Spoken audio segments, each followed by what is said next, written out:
One of the most important thing which I would like to discuss with you guys is always in immigration, you need to have two options, plan A and plan B. Hello Can family. Hope everyone might have seen a good news after a long time in immigration.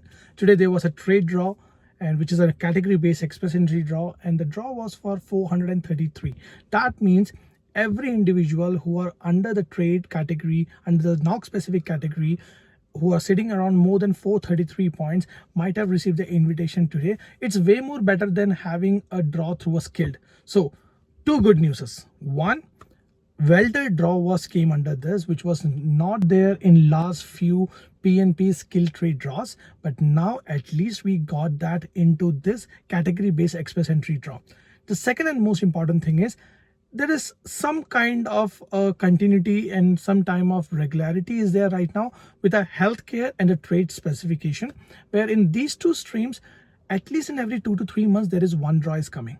The same kind of thing will be coming for STEM and the agriculture, which has not happened from long time, but yes, we can expect there should be one draw for each agriculture and the STEM very soon. One of the most important thing which I would like to discuss with you guys is always in immigration, you need to have two options, plan A and plan B. I can understand when the welder draw suddenly not started to come, many individuals started to leave their job, start to switch their job, and everything was going on. And see, there was a skilled trade NOC specific express entry draw came, and now those individuals who are sitting on more than 433 score at least have 6 months of welder or other trade occupations experience in Canada or outside Canada might be lucky today to receive an invitation in which they don't even need to go through a PNP route, or they don't even need to go through paying 1,500 for the PNP in Ontario and then claiming the 600 points. This is a process in which they can directly able to apply for PR, which means if you are the individual who have a skilled job possibility, try to get that.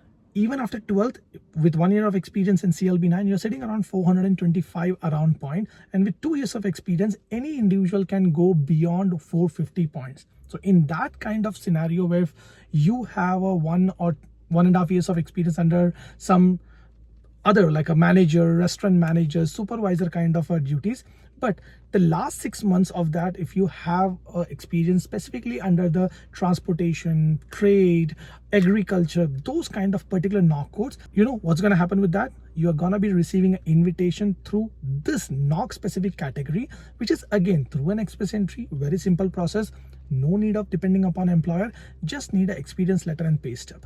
Hope this video will be helpful for you, and this gets a positive news in the immigration that yes, there are some days when the draws are coming around 439 highest range where people start to get depressed, international students start to feel that okay, no, the PR is not for them, but then suddenly there is a ray of hope comes when this kind of draw is coming. So once again guys, if you are an international student who are planning to come to Canada, try to go into a trade or those categories which are assured to get you a postgrad open work permit.